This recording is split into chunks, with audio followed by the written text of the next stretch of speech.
At 10. Accurate, objective, fair. This is Idaho 2 News, 10 at 10. All the day's news and weather in the first 10 minutes at 10 o'clock. But the fact is, we've increased education funding every year I've been governor. That one line in Governor Dirk Kempthorne's latest political ad is sparking controversy. His Democratic opponent accuses the governor of misleading voters. Good evening, everyone. I'm Melinda O'Malley. And I'm Jeff Ray. The governor claims education funding has gone up every year he's been in office. But his Democratic challenger, Jerry Brady, says Kempthorne has actually cut education. We're live at the State House. Paul Fredericks joins us to break down the numbers. Paul? Jeff, first we should say Jerry Brady has never seen the governor's ad, but there were education cuts last year. Kempthorne's camp still claims more is being spent on Idaho's schools than ever before. Is right here in our schools. Kempthorne touts himself Idaho's education governor, but some say the governor is misleading voters with this statement. The fact is, we've increased education funding every year I've been governor. I thought it was laughable, ridiculous. How can he be the education governor if he cut education? Democratic candidate for governor Jerry Brady claims Kempthorne has cut education. You decide. In the 2001-2002 school year, lawmakers allocated $933 million in the general fund for K through 12. Facing a budget crunch, Kempthorne called for all state agencies to cut 4% from their budgets. That cost Idaho schools $23 million. For this school year, $920 million has been set aside for education. I think it's pretty simple math. You can check with the State Board of Education. Kempthorne's campaign manager, Jason Lahozit, says there's much more to education funding than the general fund. The governor is also including money from the reserve fund, federal mining fees, tobacco and lottery income taxes, and more. That totals $985 million this school year. You know, the canceled checks are in the state controller's office. This is how much money the Department of Education spent. It's a fraud. It's a fraud. He supported education while it was easy. When the going got tough, he didn't support education. Brady says it's also ironic Kempthorne filmed his ad in a Boise elementary. That's because state funding for the Boise School District is down 12.5% this year, and state funding makes up half of the school district's budget. Live in Boise, Paul Fredericks, Idaho 2 News. No, tonight Governor Kempthorne reveals the people who will serve on his blue ribbon budget panel. There are 47 names, more than the state Senate. Republican Chuck Winder and retiring Democratic State Controller J.D. Williams will serve as chairman. They'll be looking for ways to make state government more efficient and determine if the state's tax structure needs changes. Still no agreement tonight, but the Senate will start debating a resolution authorizing the president to use force against Iraq, and those discussions could begin next week. Senate Majority Leader Tom Daschle says the latest White House proposal on the wording of the resolution is unacceptable. Senate Majority Leader Trent Lott says any more erosion of the proposal is going to be, quote, a problem. 130,000 National Guard and Reserve troops have been called up since the September 11th attacks. It's the largest deployment since Desert Storm and the longest since Vietnam. With talk of war in Iraq, many families are wondering when their loved ones will come home. Idaho 2 News reporter Tammy Doty talked with the family today. She joins us live from Gowan Field with their story. Tammy? Melinda, the life of a reservist or National Guard member is very different from someone who serves full-time with the armed forces. Typically, they have full-time jobs which they attend all year round. That is, of course, until they are called in to active duty. That's when their life drastically changes. You think this looks like tough work? Casey Allray is used to loading weapons on an A-10 gun system, or missiles. He's an 8-year veteran of the Idaho Air National Guard, and it is just as much his life as running this glass store. I've been overseas on 3 different deployments, and Kuwait was the most recent. Casey admits preparing to leave is tough for his wife, Tracy, but he has another family who needs him too. We all re-enlist because it's a family out there, and it's just something that we feel we should do. If the U.S. does go to war with Iraq, officials say calling in more guardsmen is certain. It is the call Tracy hopes will never come, yet one she's chosen to embrace. That's one of the reasons why I married him, is because he's never been one to run away from things. You know, he confronts it head on, and, you know, he says, get in there and do the job, and whatever it takes. Let me set this over here. Like all other reservists and guardsmen, it takes leaving a family and daily routine, not always knowing when they'll return. But many of their loved ones have learned living without someone like Casey gets much easier once they've learned how to live with him. If you get all worked up about, you know, rumors and events on TV, you know, you could work yourself into a frenzy and have a nervous breakdown, but you really just have to wait, and when the time comes, you'll know it. Now here's a closer look at the numbers of the 130,000 Reserve and National Guard troops called in since September 11th. About half are still on active duty. The Reserves at 1.25 million troops make up half the nation's total military force, and 1/4 of the 8,000 troops in Afghanistan are reservists. Now the Pentagon has recently cut the number of reserves who are serving. That is, however, officials say the mobilized reserves, I should say, but officials say part of that reason is so they are available just in case we go to war with Iraq. We're live at Gowan Field. Tammy Doty, Idaho 2 News. The Ada County District Attorney's Office says it will not prosecute a security guard who a woman says sexually assaulted her in an historic state building. Investigators say the 25-year-old woman admits she'd been drinking heavily the night the guard allegedly took her into the building, the old assay building, and sexually assaulted her. The guard worked for Allied Security. He no longer patrols in the area around the State House. 2 more arrest warrants are issued tonight in connection with that recent triple homicide in Elmore County.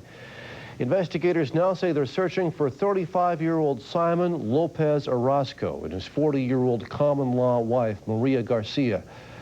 They're accused of helping Orozco's brother, Jorge, leave the area just hours after he allegedly murdered his girlfriend and her 2 young boys. Tonight, investigators are looking into the cause of a deadly plane crash in Valley County. It happened yesterday about 5 miles south of Yellow Pine. The pilot was 41-year-old Alan Coffey of New Mexico. He told his family he was flying to Idaho for a camping trip. The single-engine Piper Cherokee crashed on the Johnson Creek airfield and burst into flames. Coffey's passenger and his dog died in the crash. The name of the passenger is not being released yet.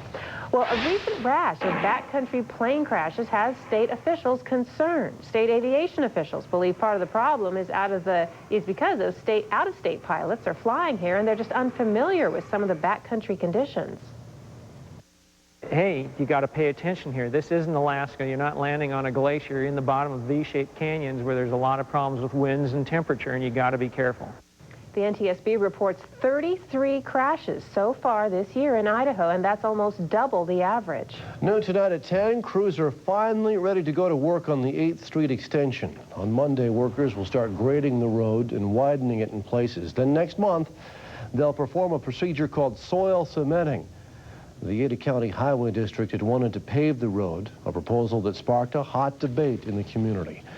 The Bonneville Power Administration has put together a plan that could save Idaho Power customers money in the years to come. Tonight, a public meeting was held to talk about the new plan aimed at keeping energy plentiful and affordable in the Northwest. But some conservation groups say the plan could endanger salmon.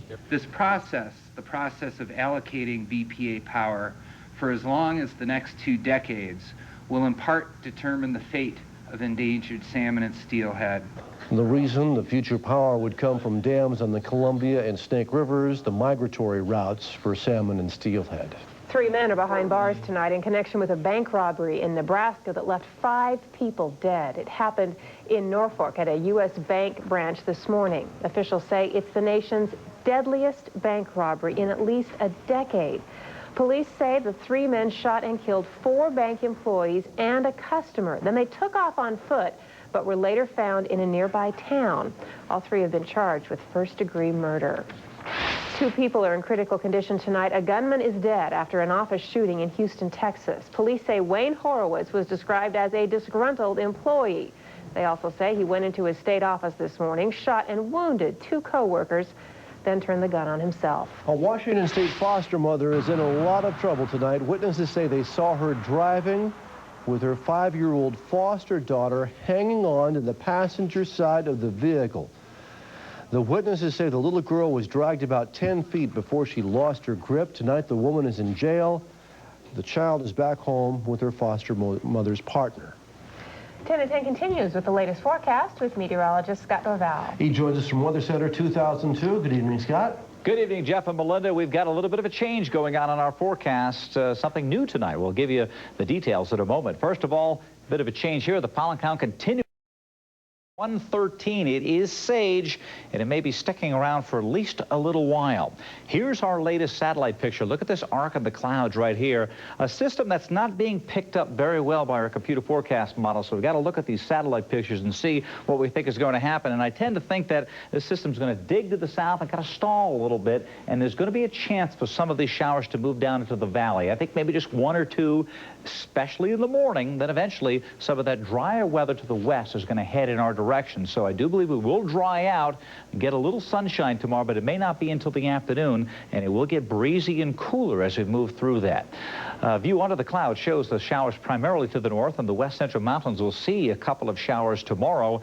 Look at your temperatures right now, or the highs at least. We did get into the 70s. Tomorrow is going to be cooler, only into the 60s. That's what I'm expecting. Go right to our forecast and see that we've got breezy conditions forecast for the afternoon. The winds are going to kick up, and I'm a little concerned that we may not reach these high temperatures in the 60s or the mid-60s. It may be around 64 or 65.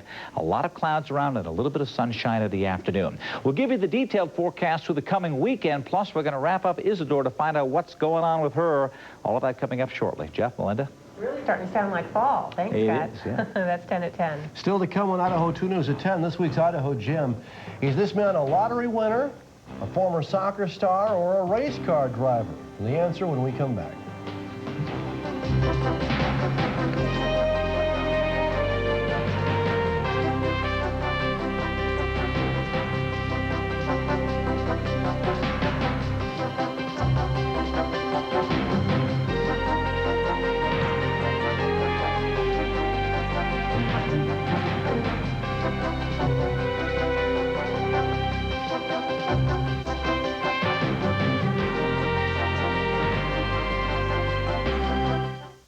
The market closing prices are brought to you by Edward Jones, serving the Treasure Valley from Mountain Home to Ontario. Hot Price Terminator Sales Event at Chevrolet Boise and Fairview.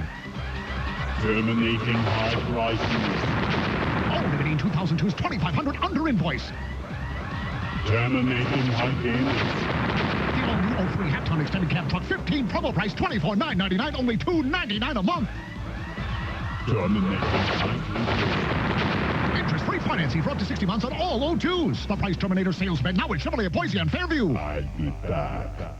There's never been a better time to buy carpet than now when you shop R.C. Willey's $99 labor sale. R.C. Willey has the largest selection of quality name brands, including carpets of Stainmaster Extra Life. And now R.C. Willey will carpet your house no matter what the size for just $99 for the labor. Berbers, plush, multicolored, level loop carpets all on sale. R.C. Willey also offers an enormous selection of beautiful area rugs along with hardwood laminates and vinyls. We even offer professional carpet and upholstery cleaning. Don't miss R.C. Willey's $99 carpet labor sale. For all your flooring needs, nobody beats R.C. Willey.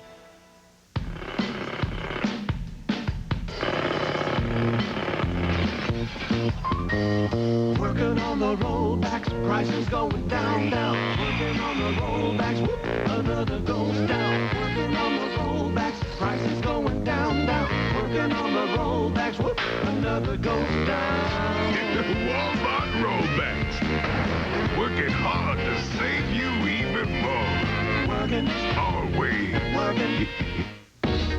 How many reasons do you need to get into a Chrysler car or minivan? How about zero? Because now, for a limited time, you can get 0% financing for 60 months on most 2002 Chrysler vehicles, which could save you up to $6,700 depending on model. Plus, to make this great offer even better, it's backed by the peace of mind of our 770 Powertrain Limited Warranty. So get to your Chrysler dealer today, because with 0% financing and our 770 Limited Warranty, there's no reason not to. Sleep better with Michael's Mattress Express half-price sale with Simmons Beauty Rest starting at just $398. At Michael's Mattress, you're gonna know you can see the difference with your eyes closed. The Vaughn's Anniversary Sale is here, featuring our lowest prices of the season. Plus, look for incredible super buy signs throughout the store.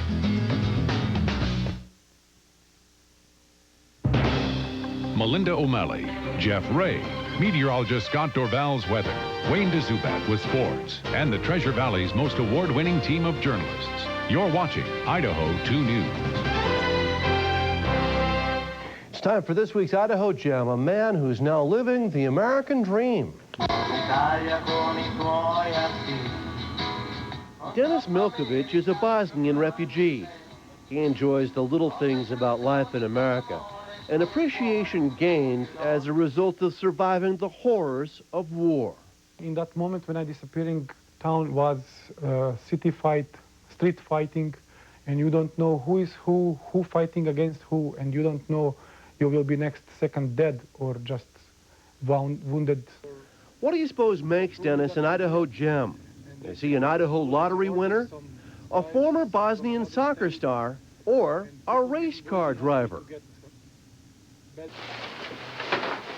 Here's one more clue. It's in Dennis's garage.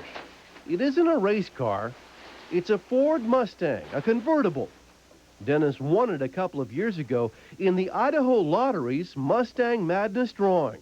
That's my good luck in U.S., and I don't like to sell that car, never. I will keep that my car for next generation. To Dennis, the car is such a treasure he seldom drives it. Instead, he drives this, a Dodge Intrepid. Dennis is a cab driver. In this job, you are your own boss. You get on the break anytime when you want. It's been a long, hard road for Dennis and his family. They used to own a restaurant in Bosnia, but when Dennis got to the United States, he had to start all over on the bottom rung as a cafeteria dishwasher. Many people would resent having to do such menial labor, but not Dennis.